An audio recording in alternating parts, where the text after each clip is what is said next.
इसकी हिस्ट्री एक ही पॉइंट पर अट्रैक्टिव भी है और परेशान करने वाली भी। और सालों से यहाँ रहने वाले लोगों द्वारा बताई गई स्टोरीज कई पीढ़ियों से चली आ रही हैं। इन अपार्टमेंट की पूरी हिस्ट्री में अपार्टमेंट बिल्डिंग के कुछ फेमस लोग भी रह गए हैं। इन रेसिडेंट्स में से एक फेमस एक्ट्रेस, लेक्चरर और पोएट्री में फेमस मिस जोनिस ब्रांड बर्टेल थी। वो 1957 में अपने हस्बैंड फ्रेडजी बॉटेल के साथ टॉप फ्लोर के अपार्टमेंट में रहा करती थी। मिस्टर बॉटेल एक रेस्टोरेंट के ओनर थे जो रिवर बोट रेस्टोरेंट चलाते थे, जो पहले एम्पायर स्टेट बिल्डिंग में बना हुआ था। उनके काम करने के कारण उन्हें अक्सर देर तक काम करना पड़ता और वो अक्सर अपनी पत्नी जेनिस को घर पर अकेला छोड़कर वीकेंड्स बाहर ही बिताते थे। इसी वक्त के दौरान जेनिस को अपार्टमेंट बिल्डिंग में अजीब और डरावनी पैरानॉर्मल घटनाओं का एक्सपीरियंस हुआ था। जेनिस ने कहा था कि इन सब चीजों की शुरुआत सीढ़ियों पर उसके पीछे चलते कदमों की आवाज से हुई, लेकिन जब उसने वहां देखा तो वहां पर कोई नहीं था। कदमों की आहट के अलावा एक अजीब सी सड़ने की स्मेल आ रही थी। वो स्मेल अक्सर उस अपार्टमेंट में आती थी। फिर चीजें वहां से बहुत खराब हो गई, क्योंकि कुछ ज्यादा वक्त नहीं बीता था जब जेनिस को इन पैरानॉर्मल चीजों को दिखना शुरू हुआ। उसने एक बार बहुत बड़ा साया चलते हुए महसूस किया था। इससे भी ज्यादा अजीबोगरीब बात यह है कि जेनिस इन चीजों को एक्सपीरियंस करने वाली अकेली इंसान नहीं थी, क्योंकि उसका पालतू कुत्ता अक्सर एक रहस्यमय कुर्सी को देखकर कुर्राता और भौंकता रहता था। जैसे जैसे वक्त बीतता गया, जेनिस को अपार्टमेंट में और भी ज्यादा अजीब घटनाओं का एक्सपीरियंस हुआ। सबसे पहली बात तो ये थी कि वो अजीब और गंदी स्मेल अब बहुत तेज हो गई थी। जेनिस ने कहा कि इन स्मेल में एक सड़ी हुई स्मेल थी और एक अच्छी खुशबू थी। इसकी खुशबू किसी पुराने इत्र की तरह लगती थी, जबकि दूसरी बेहद और बदबूदार थी। वक्त के साथ अजीबोगरीब एक्सपीरियंस बढ़ते गए और उनके कारण जेनिस ने 14 वेस्ट 10वीं स्ट्रीट अपार्टमेंट में बीत रहे अपने उस वक्त का एक बड़ा सा आर्टिकल लिखने का फैसला किया। कुछ चीजों के बारे में मैं पहले से ही बता चुका हूँ। उनके अलावा जेनिस ने अपने वक्त के दौरान जो एक्सपीरियंसेस लिखे थे उन्हें लिस्टेड करने के लिए बहुत सारी बातें और भी हैं, लेकिन विशेष रूप से एक ऐसी है जो सबसे अलग है। एक दिन जब जेनिस अपने अपार्टमेंट में अकेली रह रही थी तो उसके सामने एक अजीब से आदमी की फिगर आई और जेनिस उसे छूने के लिए आगे बढ़ी। जेनिस इस एक्सपीरियंस को अपने शब्दों में याद करते हुए कहती है, वो क्या था जिसे मैंने छुआ था, उसकी क्या टाइप थी, वो क्या चीज थी। मैं महसूस कर सकती थी कि उसे छूते ही मेरी उंगलियां जम गईं। मैं हैरान हो गई और फिर मेरे शरीर में झुंझुनी हो रही थी। उस आदमी से कांटेक्ट होने और पीछे हटने के बीच 1 सेकंड के वक्त में वो अजीब स्मेल आने लग गई। जेनिस और उसके हस्बैंड आखिरकार साल 1973 में उस हॉन्टेड अपार्टमेंट को छोड़कर चले गए। हालांकि मिस जेनिस ब्रांड बॉटेल की उस साल रहस्यमय तरीके से डेथ हो गई थी, उसी साल जिस साल वो वहां आई थी। कुछ लोगों का ये भी कहना है कि उन्होंने आत्महत्या की थी, जबकि कुछ लोगों का ये कहना है कि उनकी मौत दिल का दौरा पड़ने से हुई थी। मिस जेनिस बॉटेल की इन अजीब एक्सपीरियंसेस को 14 वेस्ट स्ट्रीट अपार्टमेंट बिल्डिंग की हिस्ट्री में दर्ज किया गया था और उनकी स्टोरीज उसके बाद कई सालों तक बताई जाने लगी। लेकिन जैसे कि मैंने पहले कहा था, जेनिस एकमात्र फेमस पर्सन नहीं थी जिनकी उस अपार्टमेंट के साथ हिस्ट्री रिकॉर्ड हुई थी। फेमस राइटर सैमुअल जैक्सन एक ऐसे इंसान थे जिन्हें हम सभी मार्क ट्वेन के नाम से जानते हैं, और वो भी वहां 1 साल तक रहे थे। मार्क ट्वेन साल 1900 में 14 वेस्ट 10वीं स्ट्रीट में रहने चले गए थे और 1901 तक वे वहीं थे। मार्क ने अपार्टमेंट के आसपास की सभी घोस्ट स्टोरीज और पैरानॉर्मल स्टोरीज सुनाई हुई थी, लेकिन एक राइटर होने के कारण उन्होंने लोगों के सभी पैरानॉर्मल क्लेम्स को लंबी स्टोरीज के रूप में देखा। यह अपार्टमेंट मार्क ट्वेन की पसंदीदा जगह बन गया था, तो उन्हें वहां रहना बहुत पसंद था। लेकिन एक मनहूस रात में उन्होंने एक डरावना और दिल दहलाने वाला नजारा देखा। मार्क अपने अपार्टमेंट में अकेले बैठे हुए थे, तभी उन्होंने फायरप्लेस के पास जलाऊ लकड़ी के एक टुकड़े को अपने आप हिलते हुए देखा। मार्क ने तुरंत अपनी पिस्तौल पकड़ी और जलाऊ लकड़ी पर गोली चला दी, ये सोचकर कि शायद कोई चूहा या कोई छोटा जानवर इसे लेकर भाग रहा है। कुछ देर बाद चलती जलाऊ लकड़ी को उठाकर चेक करने के बाद उन्हें वहां खून की कुछ बूंदें मिली, जिससे ये सवाल खड़ा हो गया कि लकड़ी किस चीज से हिल रही थी और फर्श पर वो खून आखिर किसका था। मार्क ने इस अजीब घटना को पहले तो अवॉइड कर दिया, क्योंकि ऐसा कुछ भी नहीं था कि उसे पैरानॉर्मल चीजों में यकीन करवा सकता था। आखिरकार वो 1901 में वहां से चले गए और 21 अप्रैल 1910 को स्मार्ट फील्ड रेडिंग में जिंदगी जी रहे थे और फिर उनकी भी डेथ हो गई थी। हालांकि उनकी डेथ के बाद अपार्टमेंट बिल्डिंग के साथ मार्क की स्टोरी खत्म नहीं हुई। उनकी डेथ के लगभग 20 साल बाद 1930 के दशक में बिल्डिंग में रहने वाली माँ और उनकी बेटी ने दावा किया कि उन्होंने मार्क को फर्स्ट फ्लोर पर खिड़की के सामने बैठे हुए देखा था।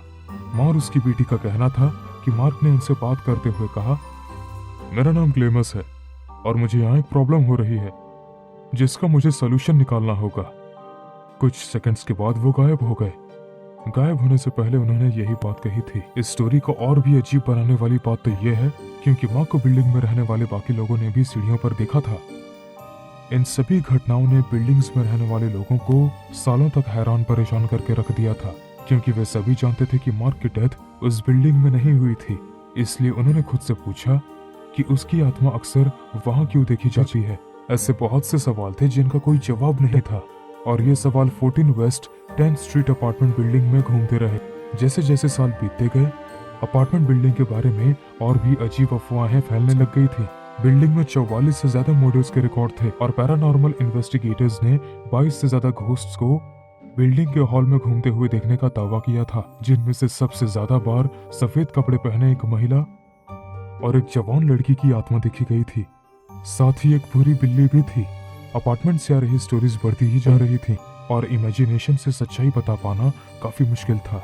लेकिन 1 नवंबर 1987 को बिल्डिंग के सेकंड फ्लोर पर एक अपार्टमेंट से असलियत में परेशान करने वाली स्टोरी सामने आई।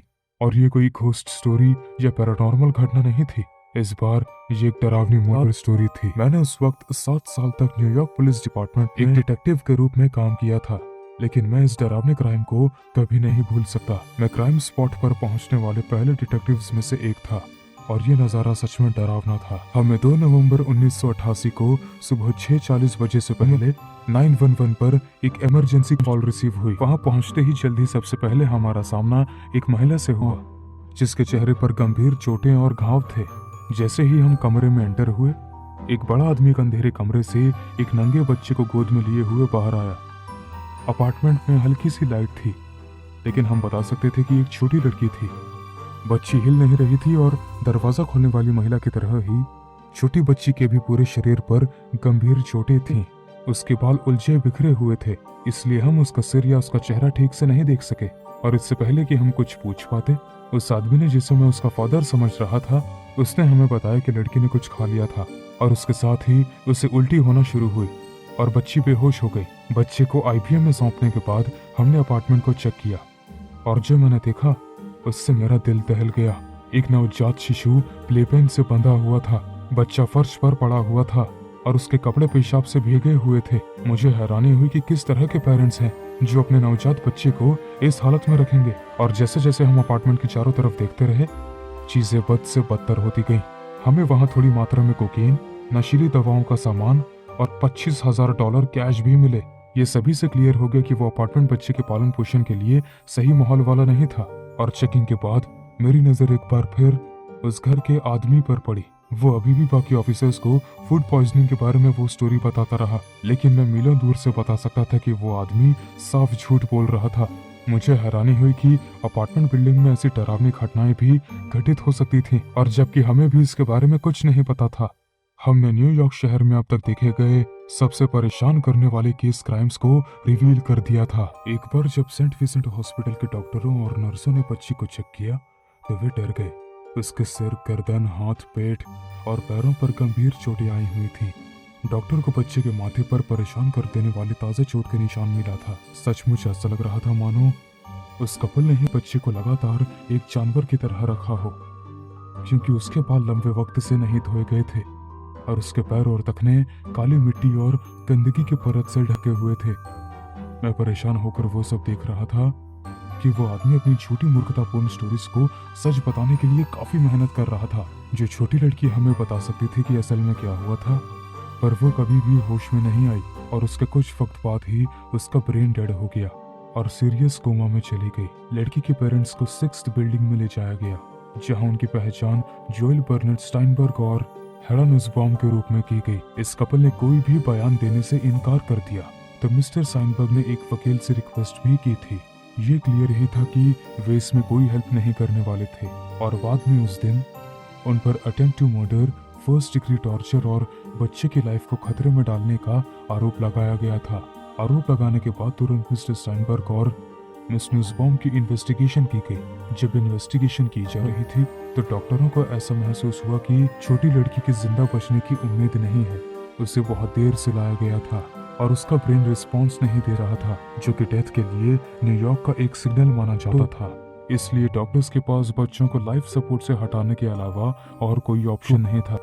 उस गुरुवार को 8:45 बजे छोटी लड़की को लाइफ सपोर्ट से हटा दिया गया था और 15 मिनट बाद ही उसकी डेथ हो गई थी। उसका नाम एलिजाबेथ स्टाइनबर्ग था और वो 6 साल की छोटी बच्ची थी।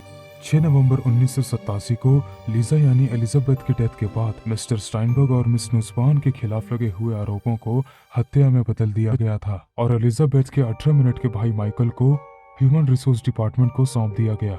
सभी को यह पता लग चुका था कि लड़की के पिता को अपनी बेटी की डेथ की खबर से कोई फर्क नहीं पड़ा। मिस्टर स्टाइनबर्ग को इसकी कोई परवाह नहीं थी। सेंट विंसेंट हॉस्पिटल के रेजिडेंट डॉक्टरों में से एक डॉक्टर पैट्रिक, जिन्होंने लीजा को लाए जाने पर उसकी देखभाल की थी, उन्होंने स्पष्ट रूप से लीजा की डेथ से कुछ दिन पहले मिस्टर स्टाइनबर्ग को बताया था कि उनकी बेटी की हालत बहुत खराब है और अगर वो बच भी गई तो उसे परमानेंट लॉस हो सकता था। ठीक है, आपका मतलब है कि वो कभी ओलंपिक एथलीट नहीं बन पाएगी, लेकिन वो बस जिंदा रहेगी। डॉक्टर ने बाद में गवाही दी कि उस वक्त मिस्टर स्टाइनबर्ग के चेहरे पर आई अजीब स्माइल को वो कभी नहीं भूल सकते, क्योंकि वो कान से कान तक मुस्कुरा रहे थे, ये जानते हुए कि हम मिस्टर स्टाइनबर्ग से सच्चाई जानने के लिए उस पर कोई प्रेशर नहीं दे सके। तो हमने मिस नुसबाउम पर दबाव डालने का फैसला किया, ये जानते हुए कि वो डेथ केस का सामना कर रही है। वो जानती थी कि अब इससे बच के निकलने का कोई रास्ता नहीं था। मिस्टर स्टाइनबर्ग की हर हरकत पहले से ही हर चीजों का दोष और नुसबाउम को झुकने में ज्यादा वक्त नहीं लगा। मिस नुसबाउम ने कहा कि वो अपनी सजा को कम करने के बदले में हमें सब कुछ बताएगी और एक बार डील हो जाने के बाद उन्होंने हमें सारी डरावनी चीज बताई। उसने शुरुआत से ही शुरुआत की और उसने खुलासा किया कि कैसे उनके दोनों बच्चों को इल्लीगल तरीके से गोद लिया गया था। मिस्टर स्टाइनबर्ग, जो खुद एक वकील थे, उसने झूठ बोला और 14 मई 1981 को लीजा को उसके जन्म के बाद उसकी असली मां मिशेल लॉन्डर्स नाम की एक महिला से गोद ले लिया था और अपने बच्चे के लिए एक अच्छे घर की तलाश कर रही थी। तो स्टाइनबर्ग ने उसे बताया कि लीजा को मैनहट्टन के अपर ईस्ट साइड के फेमस वकील ने गोद ले लिया था, लेकिन असल में कोई फेमस वकील नहीं था और मिस्टर स्टाइनबर्ग इल्लीगल तरीके से लीजा को घर में ले आए और उसे एक अपमानजनक तरीके से उसे गंदे घर में पाला। माइकल को भी इसी तरह गोद लिए जाने के बाद उसको मिस्टर स्टाइनबर्ग से क्रूर और गंदे व्यवहार का बार बार सामना करना पड़ा। लीजा को जीवन भर इस गंभीर रोजाना इस दुर्व्यवहार का सामना करना पड़ा और 1 नवंबर 1988 को मिस्टर स्टाइनबर्ग ने हद ही पार कर दी थी। उस रात जब स्टाइनबर्ग अपने दोस्तों के साथ पार्टी करने के लिए बाहर जाने की तैयारी कर रहे थे, तब उन्होंने और मिस नुसबैन ने कोकेन ली थी। 6 साल की लीजा जो ये जानने को बेताब उसके पिता कहाँ जा रहे हैं। मिस्टर स्टाइनबर्ग, जो कोकेन के नशे में थे, लीजा की ये बात सुनकर बहुत गुस्से में आ गए और उन्होंने लीजा के सिर पर इतनी जोर से वार किया कि वो तुरंत नीचे गिर गई। जब वो नहीं उठी तो स्टाइनबर्ग ने उसकी डेड बॉडी को उठाया और बाथरूम के ठंडे फर्श पर लिटा दिया। फिर उसने मिस नुसबाउम को वार्निंग देते हुए कहा कि वो एम्बुलेंस और पड़ोसी को फोन ना करे। इसके बाद मिस्टर स्टाइनबर्ग पार्टी करने के लिए चले गए। उस कपल ने गंभीर रूप से घायल लीजा को घंटों तक बाथरूम के फर्श पर धीरे धीरे मरने के लिए छोड़ दिया और उन्हें कोई पश्चाताप नहीं हो रहा था। वे उसे अगली सुबह तक वहीं छोड़ चुके थे जब मिस्टर स्टाइनबर्ग सीपीआर करने की कोशिश कर रहे थे और जब ये सब तरीका काम नहीं कर रहा था तो उन्होंने आखिरकार 911 पर कॉल किया। मिस नुसबाउम की परेशान करने वाली गवाही के साथ क्रिमिनल मिस्टर स्टाइनबर्ग को सलाखों के पीछे रखा जाना बहुत जरूरी था और उसके अलावा कोई रास्ता भी नहीं था। टेलीविजन पर यह केस 25 अक्टूबर 1988 को शुरू हुआ। मिस्टर स्टाइनबर्ग, जिन्होंने अभी भी अपनी बेगुनाही का दावा किया था, लेकिन 30 जनवरी 1989 को उन्हें फर्स्ट डिग्री मर्डर का दोषी पाया गया और उन्हें 8 से 25 साल तक की जेल की सजा सुनाई गई।